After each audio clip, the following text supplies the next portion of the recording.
नमस्कार, बहुत-बहुत स्वागत है आज के इस वीडियो में ईपीएफ खाता धारकों के लिए एक बहुत ही महत्वपूर्ण जानकारी मैं देने वाला हूँ, जो कि काफ़ी ईपीएफ खाता धारक नहीं जानते। ईपीएफ खाते से एनपीएस खाते में किस तरह से पैसा ट्रांसफर किया जा सकता है, तो इसके ऊपर हम इस वीडियो में जानकारी देने वाले हैं। तो जी हाँ, हम सभी जानते हैं कि ईपीएफ में जो रिटर्न मिलता है और एनपीएस में जो रिटर्न मिलता है, तो इसमें बहुत सारा तफावत है। एनपीएस में मिलने वाला रिटर्न और रिटायरमेंट के बाद जो मिलने वाले लाभ है, तो वो भी अच्छे हैं। एनपीएस में आपको एक मुश्त रकम भी मिल जाती है और आपको हर महीने पेंशन भी मिलती है। तो जी हाँ, आज के इस वीडियो में मैं आपको बताने वाला हूँ कि ईपीएफ का जो अमाउंट है, तो उसे आप एनपीएस में किस तरह से ट्रांसफर करके अपनी रिटायरमेंट लाइफ को बेहतर बना सकते हैं। तो आप इस वीडियो के साथ अंत तक बने रहिए और ये जो महत्वपूर्ण जानकारी है, जिससे आपको आपके रिटायरमेंट के बाद फायदा हो सकता है, तो इसे आप जरूर जान लीजिए। और इसी तरह से अपडेट जानने के लिए अगर आपने चैनल को अभी तक सब्सक्राइब नहीं किया है, तो वीडियो के नीचे एक रेड कलर का बटन आपको दिखाई दे रहा होगा, उस पर क्लिक करके चैनल को अभी सब्सक्राइब करके रख लीजिए, ताकि भविष्य में आपसे संबंधित जो भी अपडेट आए, तो उसका नोटिफिकेशन आपको सबसे पहले मिल सके। तो चलिए, सभी ईपीएफ खाता धारकों के लिए ये जो महत्वपूर्ण जानकारी है, जिससे हम आज इस वीडियो में जानने वाले हैं, जो कि आप आपके ईपीएस से एनपीएस के टियर 1 अकाउंट में ट्रांसफर कैसे कर सकते हैं। तो जी हाँ, यह बहुत ही आसान तरीका है। इसके बारे में हम इस वीडियो में जानकारी लेने वाले हैं। बजट 2015 में कर्मचारियों के लिए कर्मचारी भविष्य निधि की शेष राशि को राष्ट्रीय पेंशन प्रणाली यानी एनपीएस के टियर 1 खाते में स्थानांतरित करने की पहल को कर्मचारियों के लिए एनपीएस या ईपीएफ का चयन करने की अनुमति देती है।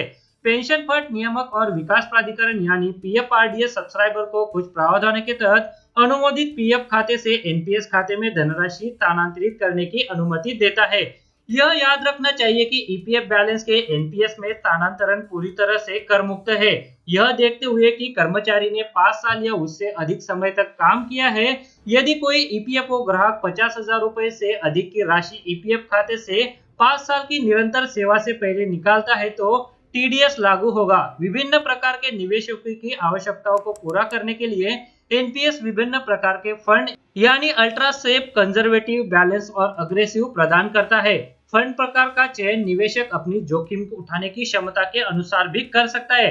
तो चलिए अभी जान लेते हैं कि यह जो प्रक्रिया है, वो किस तरह से आप जो आपके ईपीएफ खाते से आपके एनपीएस खाते में आपकी जो अमाउंट है, वो ट्रांसफर कर सकते हैं। सबसे पहले आपको पॉइंट ऑफ प्रेजेंस यानी पीओपी के माध्यम से एक एनपीएस टियर 1 खाता खोलना होगा, या ई एनपीएस पोर्टल के माध्यम से भी आप एनपीएस का खाता ऑनलाइन खोल सकते हैं। पॉइंट ऑफ प्रेजेंस बैंकों या अन्य संस्थानों से जुड़ा हुआ जिन्होंने पीएफआरडीए के साथ पीओपी से मान्यता दी गई है।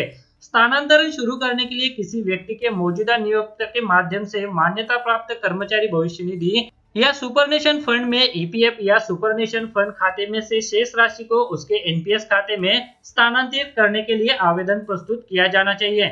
स्थानांतरण अनुरोध प्राप्त करने के बाद ईपीएफ खाते में से शेष राशि के हस्तांतरण को ट्रिगर करेगा। एनपीएस नोडल कार्यालय यदि आप एक सरकारी कर्मचारी है, या पीओपी संग्रह खाते यदि आप एक निजी कर्मचारी है, की ओर से सेवानिवृत्त इकाई द्वारा एक चेक ड्राफ्ट किया जाएगा। नियोक्ता को एक रिपोर्ट जो कर्मचारी के एनपीएस टियर 1 खाते में से हस्तांतरित की जा रही राशि को निर्दिष्ट करती है, नोडल ईपीएफओ कार्यालय द्वारा जारी की जाएगी। एक बार फंड जमा होने के बाद एनपीएस खाता अपडेट हो जाएगा और आपको एनपीएस के साथ पंजीकृत अपने मोबाइल नंबर पर उसी के लिए पुष्टिकरण अलर्ट भी मिल जाएगा। कर्मचारी भविष्य निधि आपके निवेश को सरकारी प्रतिभूतियों, बॉन्डों, ऋण प्रतिभूतियों आदि में निवेश करती है, और ईपीएफ ने पिछले 3 वर्षों में 8.75% से 8.80% तक निधि शेष हस्तांतरण पर वास्तविक ब्याज दरों को बढ़ाया है। हालांकि एनपीएस ग्राहकों को कोई निश्चित रिटर्न नहीं देता है। एनपीएस ट्रस्ट की वित्तीय वर्ष 2016 की वार्षिक रिपोर्ट से पता चलता है कि इनकी विभिन्न योजनाओं के तहत प्रदान किया गया रिटर्न इसकी स्थापना के बाद से 7.86% से 14.3% तक भिन्न है। इससे बेहतर रिटर्न भी मिलता है। ईपीएफ के विपरीत एनपीएस निवेश को उच्च रिटर्न की पेशकश के लिए माना जाता है। यदि आप अपने एनपीएस निवेश में 50% और सरकारी प्रतिभूतियों में 50% का योगदान करते हैं, तो पिछले 10 वर्षों में एनपीएस फंडों की कुल वापसी लगभग 10% रही है। ईपीएफ क्रमशः अपने सदस्यों के लिए 8.5% ब्याज उत्पन्न करता है। बेहतर यील्ड के अलावा एनपीएस स्कीम में निवेश करते समय एनपीएस निवेशक को धारा 80CCD1B के तहत कर छूट के मामले में 50,000 रुपए का अतिरिक्त कर लाभ भी मिलता है। आयकर अधिनियम की धारा 80C के तहत यह छूट कर लाभ के 1.5 लाख रुपए के अतिरिक्त होती है। कैसे करें ईपीएफ से निकासी? तो जी अभी जान लेते हैं कि ईपीएफ से आप किस तरह से निकासी कर सकते हैं।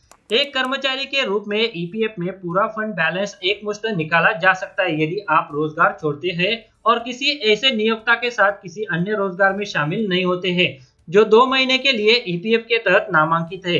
यह एक कर्मचारी के दृष्टिकोण से एक सकारात्मक कदम है क्योंकि यह उस कर्मचारी का समर्थन करता है जो इन फंडों का उपयोग अपने दीर्घकालीन वित्तीय लक्ष्यों को पूरा करने के लिए करता है। हालांकि एनपीएस के तहत एक व्यक्ति जिसकी 60 वर्ष या उससे अधिक आयु है वह फंड शेष की 60% की एक मुश्त सीमा निकाल सकता है और शेष धन मासिक पेंशन वार्षिक के खाते में जाता है। यदि आप 5 साल का रोजगार पूरा करने से पहले ईपीएफ से धनराशि निकालना चाहते हैं तो आपका ईपीएफ बैलेंस कर योग्य होगा। यदि आप 50,000 रुपए से अधिक निकासी करते हैं तो ईपीएफ निकासी पर टीडीएस लगाया जाएगा। हालांकि यह अक्टूबर 2016 से पहले 30,000 रुपए था। टैक्स बेनिफिट भी यहाँ पर मिलता है। ईपीएफ से निकासी बिल्कुल कर मुक्त है, यह देखते हुए कि कर्मचारी ने निरंतर आधार पर 5 साल या अधिक वर्ष तक काम किया है, जबकि एनपीएस से निकासी केवल सकल राशि का 60% तक कर मुक्त होता है। तो जी आज के इस वीडियो में ये जो अपडेट था जिसमें बताया गया है कि आप किस तरह से आपका ईपीएफ राशि को जो है वो एनपीएस में ट्रांसफर कर सकते हैं। और यहाँ पर हमने देखा है कि ईपीएफ पर अभी जो ब्याज दर मिले हैं तो 8.75% से 8.8% मिले हैं, पर एनपीएस जब से शुरू हुआ है तब तक इसकी जो रिटर्न है तो वो 7.86% से लेकर 14.30% तक है। और ईपीएफ से आप आपकी जो पूरी रकम है वो आपकी सेवा को खत्म करने के बाद निकाल सकते हैं और एनपीएस से यह जो राशि है आप 60 साल की उम्र के बाद जो है वो 60% निकाल सकेंगे और बाकी 40% तक आपको जो है वो पेंशन मिलेगी। तो जी ईपीएफ से आप एनपीएस में किस तरह से ट्रांसफर कर सकते हैं तो उसके बारे में ये जो अपडेट था तो उसके बारे में अभी हमने इस वीडियो में जानकारी दी।